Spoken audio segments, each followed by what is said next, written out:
Hi everyone, welcome to my channel. I am Rupjeet. Please like, share and subscribe to my channel for more updates. So, till now we have discussed about autotrophic nutrition.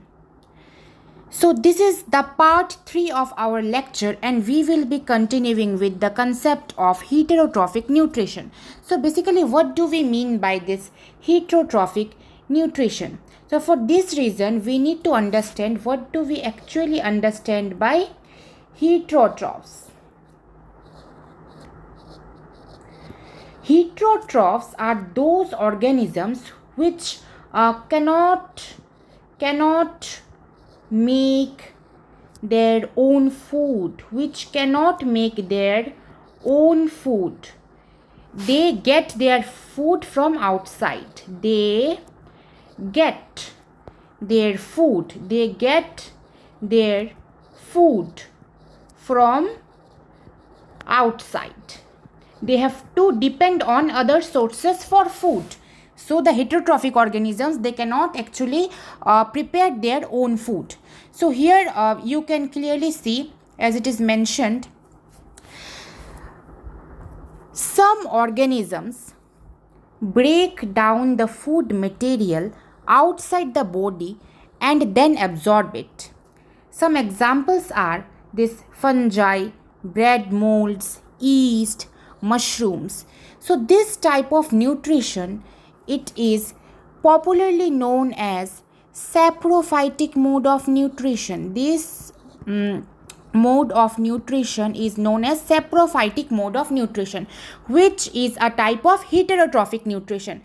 So if I explain actually what happens in this saprophytic mode of nutrition, if I explain in the blank slide, let us come in the blank slide. In case of this saprophytic mode of nutrition, which is basically shown by fungi,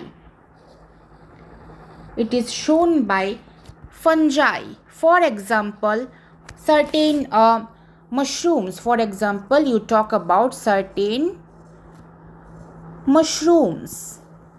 So what happens? For example, you think that it is a decaying wood. This wood is decaying, that is, it is decaying, that is rotting. This is a decaying wood, for example. And here certain fungi, for example certain mushrooms, they are developing over this particular decaying wood. So what will happen gradually, these mushrooms are actually what they are doing, these mushrooms are doing what they are releasing certain enzymes. They are releasing certain enzymes, digestive enzymes basically, which are actually digesting the organic material which is present within the wood. And as a result, due to this external digestion, the nutrients are actually moving into the body of the mushroom. So this type of nutrition in which the organisms are depending upon dead and decaying matter for nutrients is known as saprophytic mode of nutrition, which I have just explained to you. Now let us move into the next concept. Yes.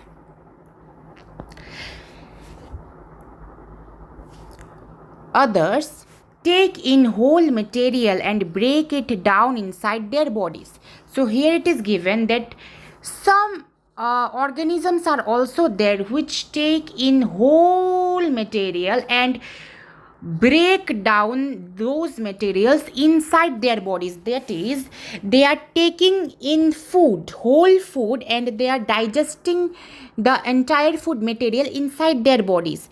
So the type of nutrition in which the organisms are taking in the entire food material and digesting inside their body, so this type of nutrition is known as Holozoic mode of nutrition. This type of mode of nutrition is known as Holozoic mode of nutrition. And this Holozoic mode of nutrition is exclusively found in animals. In all the members of the kingdom Animalia, this Holozoic mode of nutrition is found. For example, in case of human beings, you will find Holozoic mode of nutrition.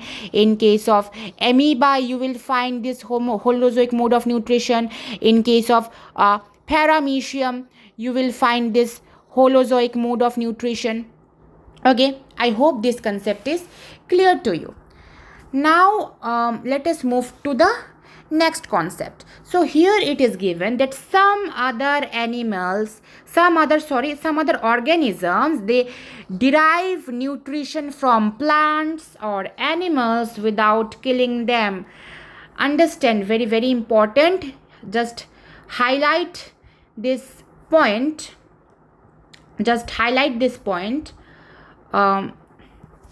Without killing them. Some organisms, they are actually deriving nutrition from certain plants and from certain animals without killing them. They don't kill the animals or the plants, but they are deriving nutrition from them.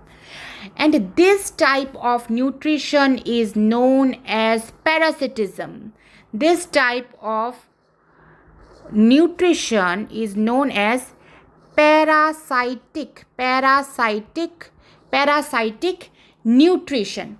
So here you can see clearly, this parasitic nutritive strategy is used by a wide variety of organisms like Cuscuta. It is a parasitic plant. Amiable ticks, then lice, then leeches, then tapeworms. You know what is the scientific name for tapeworm? If you know, you can tell me in the comment section below. Okay, I am telling. The scientific name of tapeworm is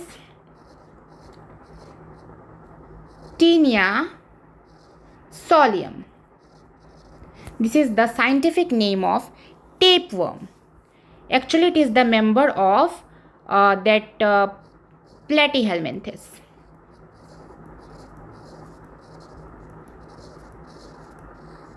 It is the member of Platyhelminthes. Okay. So, actually, the organism which is parasite in nature, it depends upon the host organism. The animals or the plants in which upon which the parasite is dependent is known as the host organism, basically. I think you know all these things. Okay. Now, how do the various living organisms obtain their nutrition? Here you can see a very clear diagram is given within which the various steps of nutrition in amoeba is given. Amoeba. So basically this amoeba, this is a unicellular organism. This is a unicellular organism. That is, it is made up of a single cell. It is a protozoa. It belongs to the Protista, basically. It belongs to the phylum Protista, which belongs to kingdom Animalia. Okay, so I think your concepts are clear regarding amoeba. So what happens in the nutrition process of amoeba? For example, you consider that here an amoeba is present, and near the amoeba it finds a tiny food particle. So what the amoeba does, when whenever this particular amoeba, it senses any food, in front of it, then what it does, it extends its pseudopodia. The amoeba, it extends the pseudopodia. This pseudopodia is known as false feet. This pseudopodia, it is known as false feet of amoeba. So the pseudopodia of amoeba surrounds the entire food particle. This pseudopodia, it surrounds the entire food particle, which leads to the formation of a food vacuole. So within the food vacuole, certain lysosomes, you know about lysosomes, you have already studied about lysosomes in your chapter cell in class 9 basically. These lysosomes basically, they will come and they will release certain digestive enzymes into the food vacuole, as a result of which digestion of this food particle will take place. And after the food particle is digested within the food vacuole, then the nutrients, entire form of nutrients, will be transferred into the body of amoeba, into thus each and every portion of the cytoplasm of amoeba. So this method in which the digested nutrients or the digested food particles, the digested biomolecules of food is transported into each and every portion of the cell of the amoeba, it is known as assimilation, about which I have already discussed in my previous lectures. Assimilation. And now this amoeba, actually it has nutrients in its body. Okay. Here you can find another example of Paramoecium, which is also a unicellular organism, and Paramoecium also belongs to protozoa. Okay. Now it has a definite shape.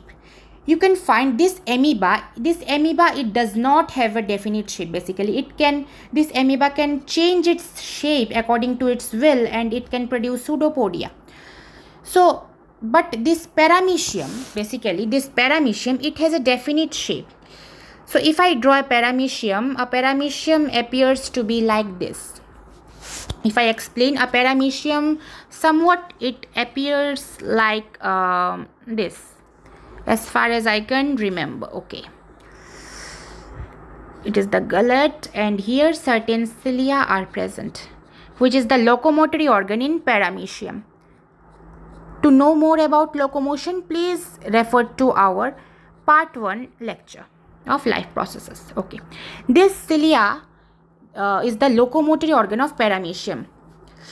Now within the Paramoecium you will find certain food vacuoles, you will find certain contractile vacuoles. These contractile vacuoles are generally used for osmoregulation, that is maintenance of proper ionic and water concentration, and these are food vacuoles you can find. So basically what happens in case of Paramoecium, this is the cilia. So whenever any food particle it comes near the cilia, suppose it is a food particle here and it comes near the cilia, then what will happen? The cilia will start moving. And it will just work like a brush. So due to the periodic movement of the cilia, the food will actually start moving. The food particle will actually start moving due to the movement of cilia, and gradually the food particle will reach here into the gullet. This portion is known as gullet. Gullet. G-U-L-L-T. Okay, gullet. Into the gullet of the Paramoecium, the food will gradually enter, and after that the food reaches into the body of the Paramoecium. Then food vacuoles are again formed, after which the same process of digestion continues. Okay. Now we will start discussion on nutrition in human beings. Till now we have studied how the heterotrophic nutrition takes place in amoeba, Paramoecium, about saprophytic mode, about Holozoic, about parasitism we have learned so far, and now we are discussing about this human beings. So basically in human beings, Holozoic method of nutrition is found. Just now I have explained Holozoic mode of nutrition. The type of nutrition in which complex food particle is taken into the body and slowly digested inside the body, it is known as what? Holozoic mode of nutrition, found in human beings, amoeba, Paramoecium, etc. Now we will discuss more about this Holozoic nutrition in the human body. And for that reason, you need to understand more about this particular diagram. In this diagram, basically, the entire human alimentary canal is shown. In this particular diagram, the entire human alimentary canal is shown. You need to understand it. The alimentary canal is also known as gut. The alimentary canal, also known as gut. This alimentary canal starts from the mouth. This alimentary canal, it starts from the mouth, and then esophagus or the food pipe. Esophagus is also known as food pipe. Then you will find stomach. After the stomach, you will find small intestine. Small intestine also has various parts such as duodenum, jejunum, ileum, about which you will be studying in higher classes. After small intestine, there will be what? There will be large intestine. Large intestine also has several parts about which you will be studying in higher classes. After large intestine, the opening is called anus, through which the undigested matter or the feces are removed. Okay. So this entire thing, this starting from the mouth and ending up to the anus, this entire pipe-like structure is togetherly known as the alimentary canal. This alimentary canal, it is also known as gut. Okay. So now we will be discussing about the alimentary canal in a great detail. So the digestion of food, basically it starts from the mouth itself. For example, we are taking a sort of any food item we are taking. Okay. So the food item at first, it will enter into the mouth. Try to understand. For example, this is a food item. Yes, it is a food item, and what will happen? It will gradually enter into the mouth, right? So after entering into the mouth, what will happen? Saliva will come. Various salivary glands are available in our mouth. For example, parotid gland, sublingual gland, that is, so submaxillary gland, submandibular glands, parotid glands. So this will release certain enzymes known as saliva. The saliva will be released by salivary glands. Salivary glands within the mouth, they will release saliva. So this saliva will start acting upon into the food. So as I have already told you earlier that, for example, starch, with the help of the enzyme salivary amylase,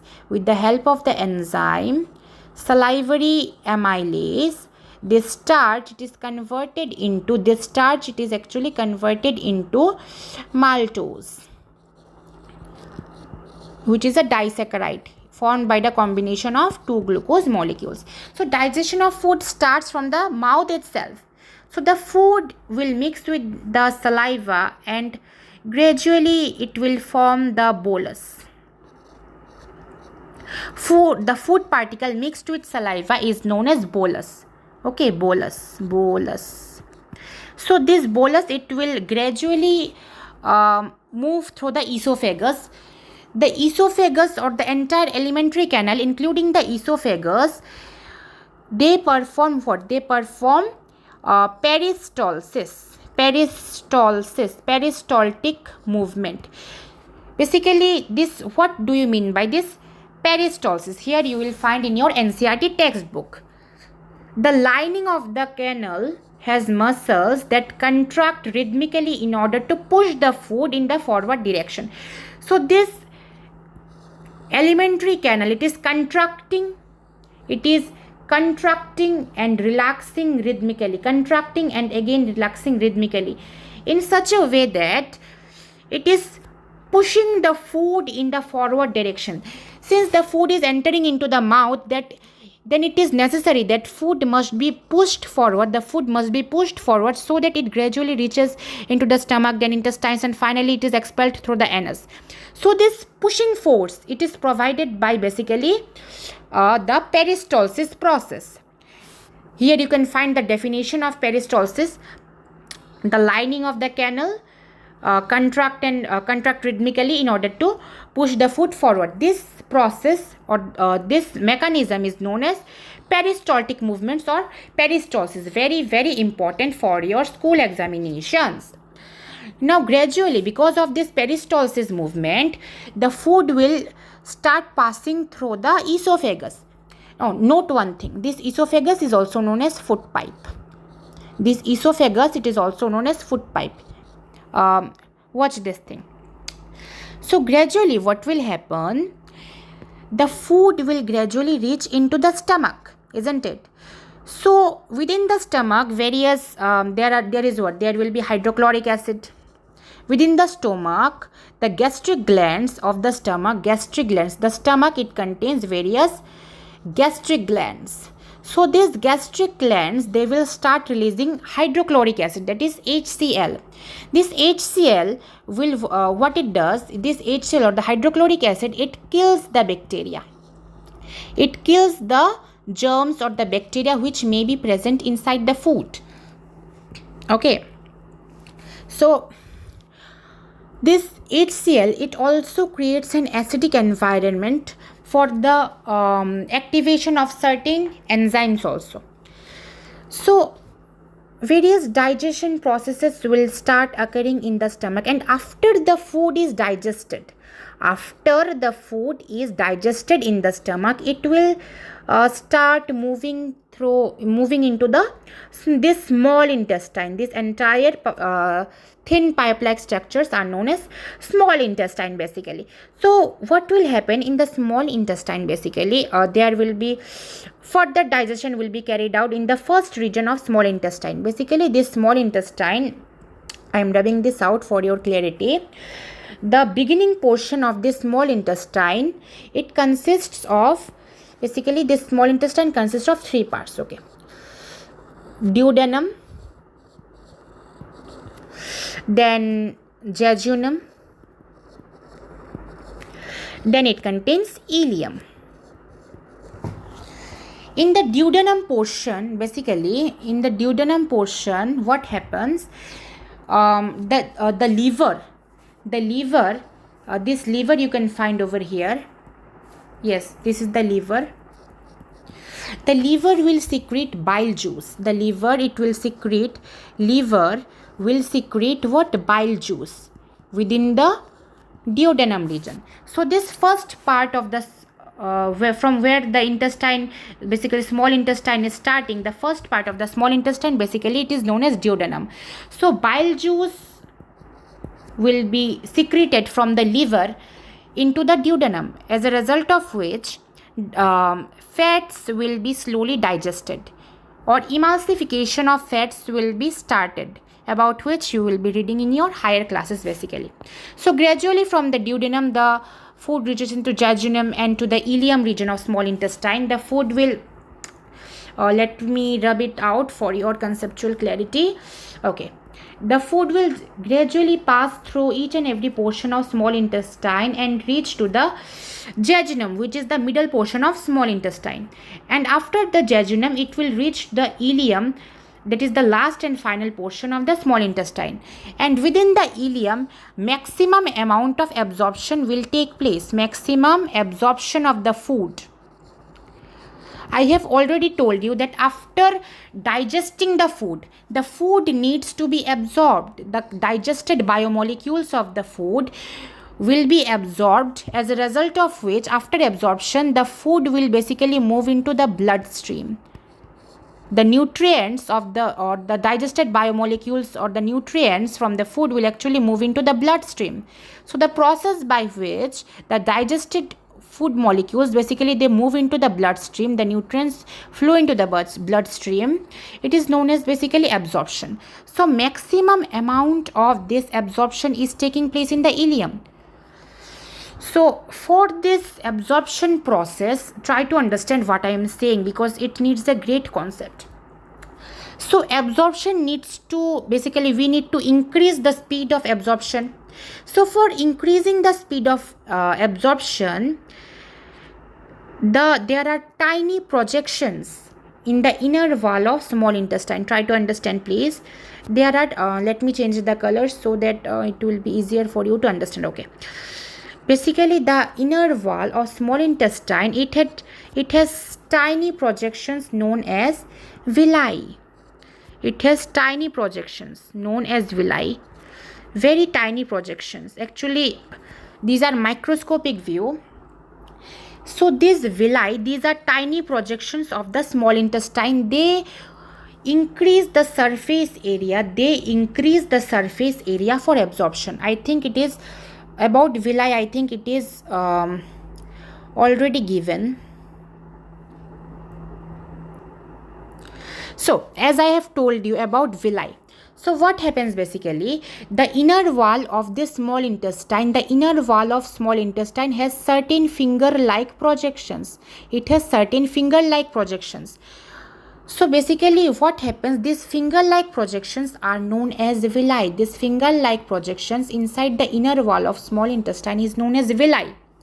So this villi, it increases the speed of absorption of food. Since the surface area, this due to the presence of villi on the inner wall of small intestine, the surface area of absorption is increased, right? Because due to these numerous finger-like projections, this surface area is increased. Due to increase in surface area, absorption will be faster. Absorption what? Absorption becomes faster due to the presence of villi. This absorption of food, what happens? It becomes faster. So here you can find the description regarding villi. You may have questions in your school examination from this statement. So let me explain this statement to you. What it says, the villi are richly supplied with blood vessels. That is, blood vessels are found within the villi because the food needs to be absorbed through the villi, and the absorbed nutrients will gradually reach the blood. Hence, the villi are richly supplied with the blood vessels so that the food can travel immediately into the blood. Okay, and after the food reaches the blood, they are carried to each and every cell of the body, which is known as assimilation, as I have already told you, and it is utilized for obtaining energy. Gradually the food is utilized for obtaining energy through respiration, as I have already discussed about respiration in my previous lectures. Okay, now, so each and every step of digestion is very conceptual. So here, for your convenience, so that you can learn easily, I have attached a small table here. You can see I have attached a small table here so that your concepts become crystal clear. So at the first step, you will find mouth. The mouth, as I have already told you, that the mouth contains salivary glands, which contain salivary amylase. It converts starch into sugar, especially maltose, as I have already discussed with you. Here you can find that the salivary amylase, what it does, it gradually converts starch into sugar. This sugar is nothing but maltose, which is a disaccharide formed by combination of two glucose molecules. Now gradually from the mouth, it will travel into the esophagus and it will reach to the stomach. The stomach contains gastric glands, as I have already told you in the diagram.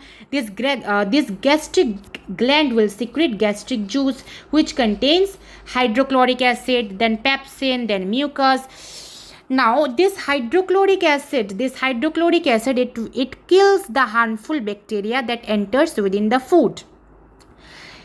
Now gastric gland, basically what happens, try to understand, there is another concept here. This gastric gland, try to understand, there is another concept over here. If I explain you nicely, this gastric gland, it will liberate certain, these gastric glands, this will secrete certain pepsinogen.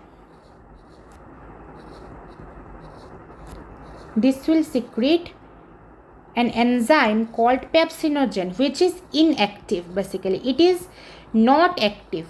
It is in its inactive form. So this pepsinogen, it is activated with the help of hydrochloric acid. Hydrochloric acid, it provides an acidic medium basically, so that the inactive enzyme pepsinogen is gradually converted into pepsin. These gastric glands, they release pepsinogen, which is converted into active pepsin with the help of HCl. This pepsin, it helps in the digestion of proteins. This pepsin, it helps in the digestion of proteins. I will be discussing about it in more detail. Let us see. This pepsin, what happens? It digests proteins, and hydrochloric acid makes the medium acidic, or not, sorry, it is not alkaline basically. It will be what? It makes the medium acidic. This hydrochloric acid, it makes the medium acidic for the action of this pepsin enzyme.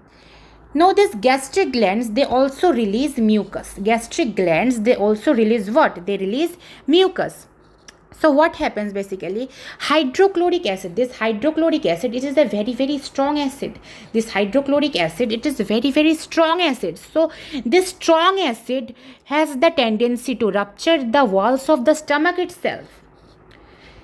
This strong acid, hydrochloric acid, it may also rupture the stomach. Our stomach may get ruptured because of this hydrochloric acid, as a result of which several ulcers may take place.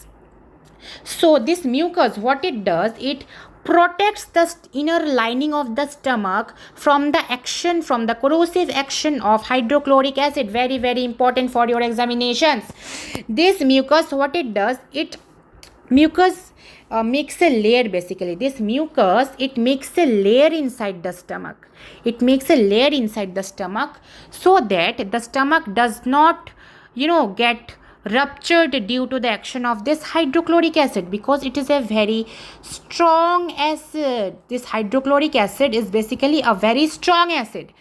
And now in the small intestine, as I have already discussed with you, what happens? The food from the stomach will gradually reach into the small intestine basically. So let us discuss about this thing in more detail.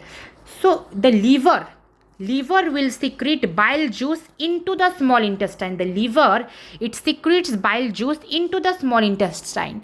So bile juice, what happens? Bile juice breaks down large fat molecules into smaller globules so that enzymes can act upon them. So bile juice, so what is the function of bile juice basically? The bile juice breaks down the larger fat molecules into smaller globules so that enzymes can act upon the fats, because digestion of fats is very difficult. So this process, it is known as emulsification. This process is known as emulsification of fats. Is that clear to you? I hope it is clear. So basically this bile juice, it makes the medium alkaline basically. Alkaline means basic medium. This bile juice, it makes the medium alkaline for the action of pancreatic juices. I hope it is clear to you. And now gradually what happens? The pancreas also releases pancreatic juice. The pancreas also releases pancreatic juice. I will show pancreas to you in the diagram, which converts carbohydrates into glucose, then proteins into amino acids, fats into fatty acids and glycerol. So you need not to study this in your 10th standard. Basically it is a very high concept. You will be studying this in your higher classes basically, this amylase, trypsin and lipase. Now let us show you the pancreas. Now here you can see the pancreas. This is the pancreas basically. You can see over it, this is the pancreas. It secretes what? It secretes pancreatic juice. It secretes the pancreatic juice. Here it is given about pancreatic juice. You can find here basically, yes. The pancreas, it secretes pancreatic juice, which contains certain enzymes like trypsin for digesting proteins, lipase for breaking down this emulsified fats. Actually, fats are emulsified by bile juice. Then emulsified fats are broken down with the help of lipase. Then gradually further digestion is carried out. Okay. The walls of the intestine also contain certain glands in intestinal juice. They secrete the intestinal juice present in it, which convert proteins into amino acids, then complex carbohydrates into glucose, then fats, fatty acids and glycerol, about which we have already seen into the flow chart or the table. Now here you can find some important statements which are important for your examinations. So here you can find that herbivores, they are eating grass. So they need a longer small intestine for cellulose digestion.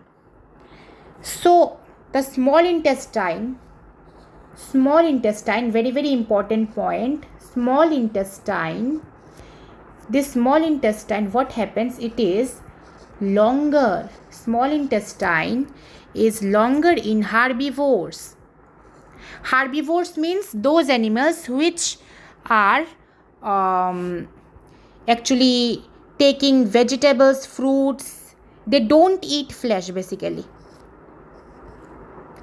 The herbivorous animals, they are only eating grasses or vegetables or certain fruits. They don't eat meat. So in these herbivores, the small intestine is longer, which helps them to digest cellulose. Which is a polysaccharide basically. Cellulose is actually a polysaccharide. Complex form of carbohydrate basically, this cellulose. Okay, so it is an important question for your examination. Again, meat is easier to digest, hence carnivores like tigers have shorter small intestine. Basically this meat, basically this meat, it consists of proteins. Basically this meat, it is consisting of proteins. So meat is generally easier to digest as compared to cellulose. Hence in carnivores, that is, carnivores are those organisms which eat flesh. Carnivores are those organisms which eat meat basically. These carnivores, they have what? They have shorter small intestine. Why do they have shorter small intestine? If question comes, because meat is comparatively easier to digest. Meat is easier to digest. On the other hand, these herbivores, herbivores, they are actually taking in grass. They are eating grass. What are herbivores are doing? They are eating grass. Herbivores are dependent on grass, and you know that this grass, they are nothing but plants. This grass, they have what? They have plant cells. The grass are plants, so basically they will have what? Plant cells. So the cell wall of the plant cells, they contain what? Cellulose, as you have already studied in your cell chapter of class 9. This cellulose is very difficult to digest. So for effective digestion of cellulose, for efficient digestion of cellulose, the herbivores, what they do? They have comparatively longer small intestine as compared to this carnivores. I hope the concepts are clear to you. So now let us move on to our last point of discussion, that is dental caries. Now we will discuss about dental caries. I will also show you certain diagrams to describe this dental caries basically. Okay, dental caries means basically cavities, various cavities which occur due to certain tooth decay. So dental caries or tooth decay, that is cavities, they are due to the gradual softening of the enamel and the dentine. It begins with when the bacteria acts on the sugars, producing acids that softens or demineralizes the enamel. So basically, let me show you a diagram so that your concepts are crystal clear. So what is said in the diagram, basically try to understand from this diagram. The upper part of the tooth is known as the enamel. This part is basically known as the enamel, and inside the enamel you will find dentine, and inside the dentine you will find pulp. Okay. Now basically whenever there is any food particle attached, if we don't brush our teeth regularly, then certain food particles will be accumulated in the enamel, and some amount of bacteria are always present inside our mouth. So whenever any food particle is attached to the enamel, then the bacteria will come and they will start degrading the sugars present inside the food. So this bacteria, they will start digesting the sugar present inside the food, as a result of which certain acids will be released. Certain acids will be released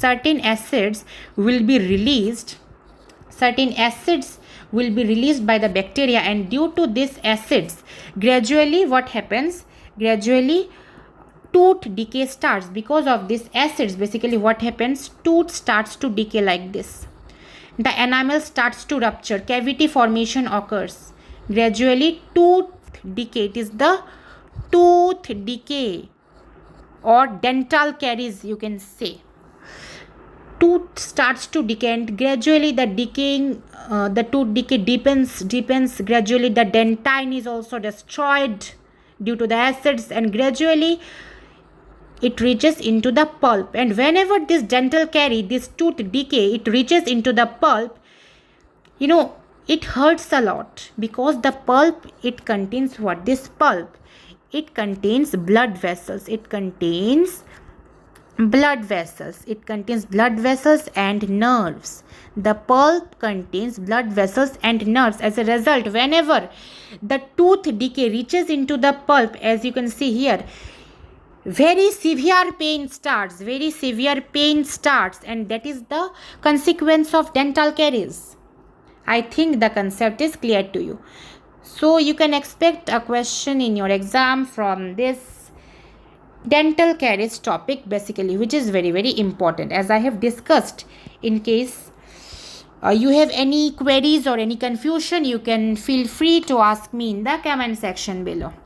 Okay, so what happens, gradually bacteria together with the food particles stick to the teeth and forms the dental plaque. Basically what happens, within this tooth surface, the bacteria, I am rubbing it out so that your concepts become clear. Whenever this bacteria, they start to attach, they are attaching along with the food particles, they form a certain dental plaque. The bacteria along with the food particle, they are attaching over the teeth, and they form certain sort of yellowish substance over the teeth. So this substance is basically, it is referred to as the dental plaque. It is referred to as plaque or the dental plaque, which causes very harm to the teeth. I hope this concept is also clear to you. So next, what it is given in this statement, you can find out. Saliva cannot reach the tooth surface to neutralize this acid. So acids are liberated when the bacteria is attacking the food particle, attaching with the teeth. We know plaque is formed. So due to the covering of plaque, this saliva, they cannot reach to the tooth surface to neutralize the acid, basically. Saliva is basically basic in nature. Saliva, it is basic in nature. Saliva is a base, and we know that acid plus base, it is a neutralization reaction. Salts are formed. So these acids, they cannot be neutralized by the saliva because plaque is covering the entire tooth surface. So we need to brush our teeth regularly after eating food. Here it is given clearly. And what is the consequences? Results of tooth decay, inflammation and infection takes place whenever the tooth decay reaches into the pulp. I have already discussed about this thing in the diagram. Inflammation and infection takes place.